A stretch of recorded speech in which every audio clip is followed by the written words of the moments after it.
in the global markets. So what did he do? He wanted to study what are the management practices that Japanese were following in their firms. So he made a study on them so that he could implement these in the American companies. So this is theory Z. It is nothing that is just an alphabet Z, which is the last alphabet, nothing got to do with the alphabet at all. But he only wanted to study it is concerned only Japanese management practices which he studied, and he wanted to implement these in the American companies. Now there were other factors. I'll just share this slide with you.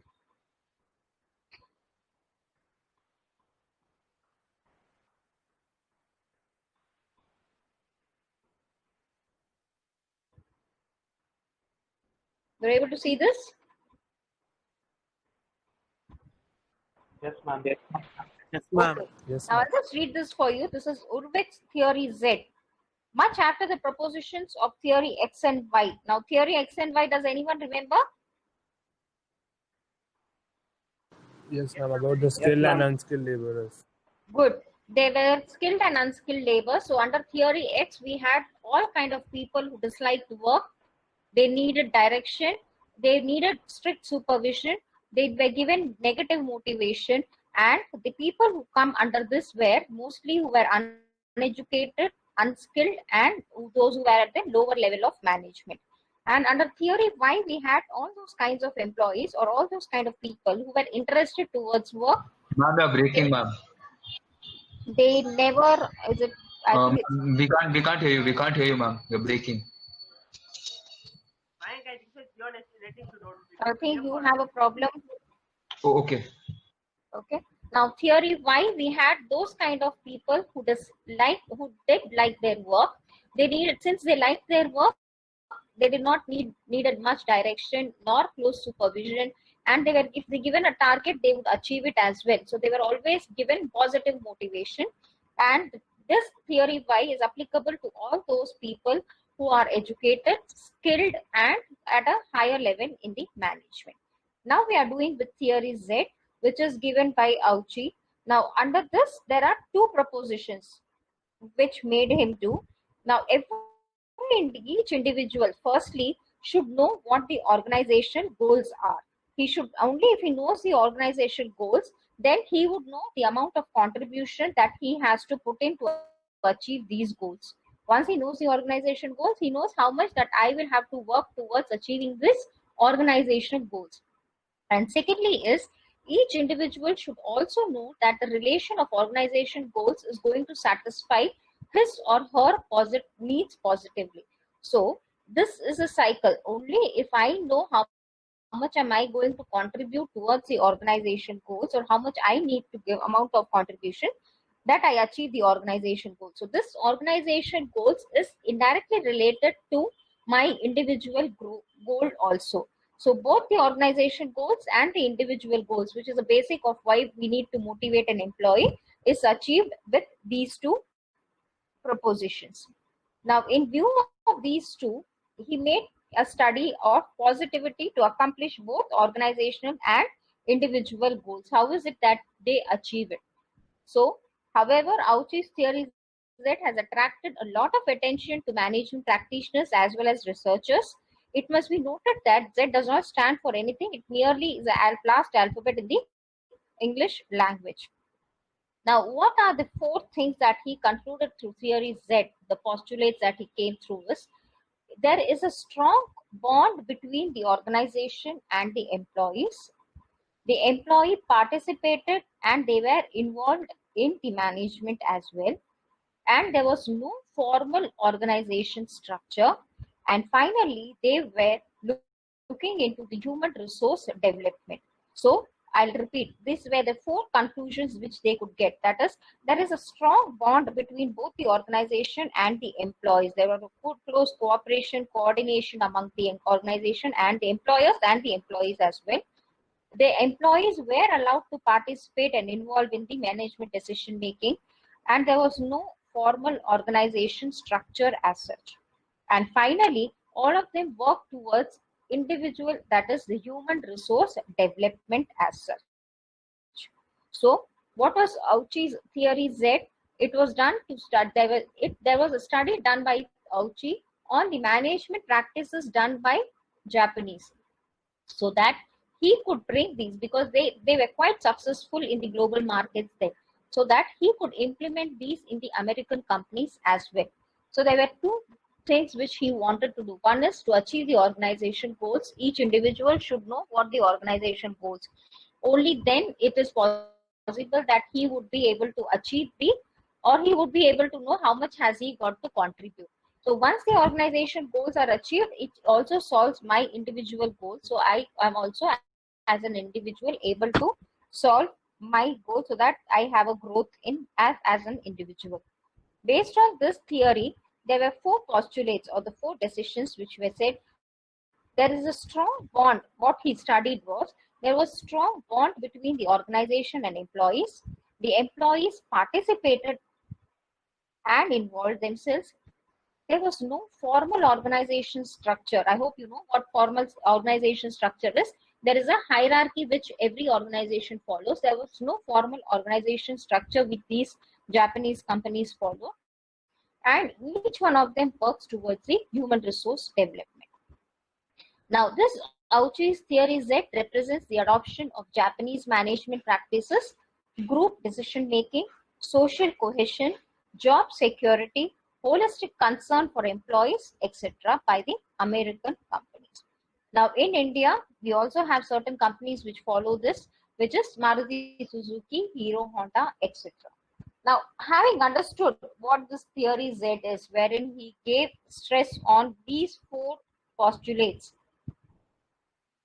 okay, we agree that strong bond between organization and employees, okay.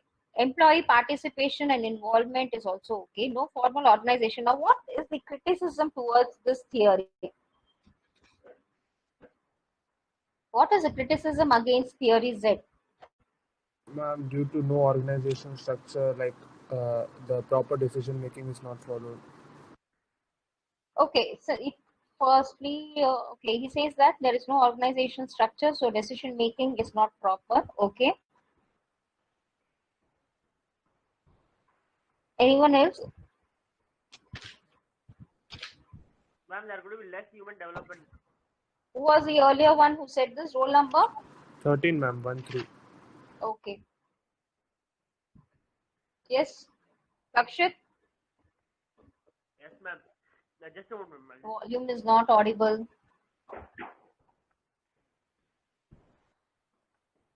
What is the criticism against these?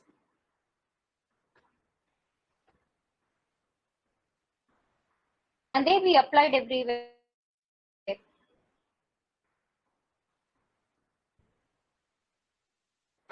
No one is here. Ma'am, Roll number? ma'am, number 4. Okay. Ma'am, there are certain sectors wherein they need direction, ma'am. If there is no formal, no hierarchy, then delegating work and responsibility would not be there, and therefore the work would not be done properly, ma'am. A proper delegation and responsibility of work also. So if it is not there, it would not be helpful. Okay. Yes. Anyone else? How do you summarize this theory Z? Will it be applicable everywhere?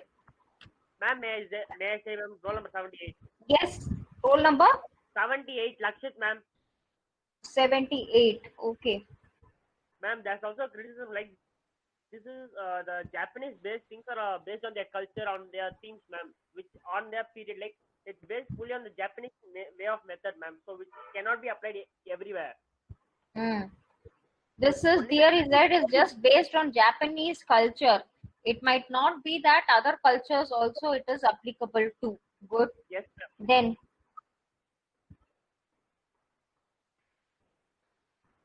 strong bond between organization and employees, I don't have any problem. Employees participation and involvement, no worries.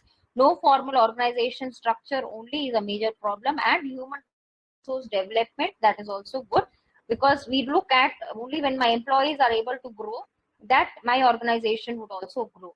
So the criticism against the theory Z is, one, it is based on Japanese management culture, which might not be applicable to other cultures as such.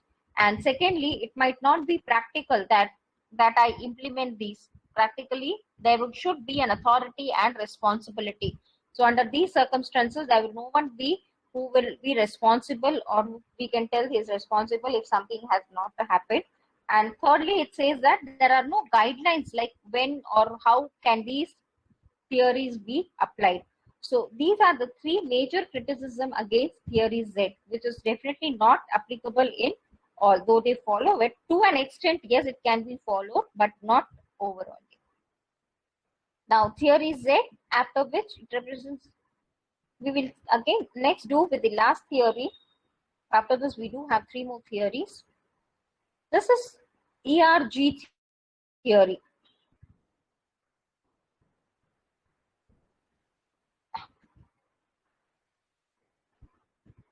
Which is related to, this is somewhat a combination of what we did under the Maslow's need hierarchy theory. E stands for existence, R for relatedness, and G for growth. So we remember this pyramid, we saw it in Maslow's need hierarchy theory. The first one is the physiological or the basic needs, the safety needs, the social needs, the self-esteem, and the self-actualization needs. So for me, the basic under ERG theory, it's just a version or an improvised version of what Maslow thought. He says that the needs can be classified in three categories. One is existence need, which is the first two needs of Maslow's need hierarchy theory, which is the basic and the safety needs. The second one is after existence, it is relatedness, like how you relate, which is related only to your social needs, belongingness, and to work in group. And the last, for the growth of an individual, I need self-esteem and self-actualization, which is improvement of an individual itself. So it is just the five needs being summed up back into three needs, which is ERG, existence, relatedness, and growth. Now, as you can see in the diagram, ERG theory is an acronym of for existence, relatedness, and growth. So these are the three basic needs that employees will try to satisfy. In the model, as one need is fulfilled, that is your existence need is fulfilled, only then would he go to the related needs and then to his growth need. All three needs must be satisfied simultaneously in order for an individual to get motivated. So this is what ERG had felt, that these three needs have to be satisfied if you need to motivate, or an individual needs to be motivated. Now, what is this existence? We have done this already under Maslow's. Now, existence refers to our basic survival needs as humans. In this category are food and water, shelter, good health, and feeling safe. These needs can be broadly described as our basic physiological and or the basic needs and the safety needs. Now, if you can't satisfy, this is just an example of it. If you can't satisfy your basic survival needs, then it is impossible to focus on other high needs. For example, if you don't have enough water to drink and you don't have ready access to clean water, then your life is in immediate peril, and finding water will occupy most of your thoughts at the expense of almost all other needs. So it's essential that I first see that my basic, even this water is a basic need, even if that I am not able to satisfy or I'm not able to get that, then it will hamper, or always I would be lost in those thoughts. So it's important for me to get the first basic needs, then the safety needs accomplished. Relatedness refers to our need to relate to other people. That is, it refers to the relationships we have, working in groups, interactions with other humans is a need. We all need to share, although obviously this need isn't as strong as our basic survival. It depends on individual. Might be I am more comfortable working alone. I don't like mingling with people. So it depends on an individual, but when you are in an organization, it's essential that you get well along with your employer, employees, or the other co-worker whom you are working with. So to feel happy and content, most humans need to interact with others. Only if I interact, what is the importance of interacting with others? What if I don't like, okay, what is it that I get, or is it plus or a minus if I interact with others? Plus, ma'am. Assume you are in a class, or let's assume you are in a class. You just come sit in the class and just go. Or you have another student, like how we have Lakshit. He always he interacts with others and all these stuff. How do you feel? Which one is better? You just come, sit and go? Why? Ma'am, because even if we have doubts or anything, we can clear with them, and also we'll have a good relationship with them. Okay, it's always better you have interactions with others. You learn more. You share your knowledge. Until you come out, you would not be able to. Even tomorrow, if you have a complaint from any shop, you would not be able to address it either. You need to come out and talk and interact. You should have that. Even with the smallest groups, your family or your colleagues, friends, etc., you need to have a social circle. Though it can be limited, but you need to have or move along with others. And finally is growth. Growth refers to a need for personal development, to be creative and to perform meaningful work. It allows us to explore what our potential might be within our current environment. It's easy to see why you might lack motivation if you're stuck doing the exact same job every day without variety. So conversely, if your job provides interesting and varied challenges, it's easier to be motivated as you're being presented and growth opportunities each day. So this is relating to your growth, where he says that for my personal development, if I keep doing the same work, might be I become a master in that, but after a point of time, it becomes boring for me.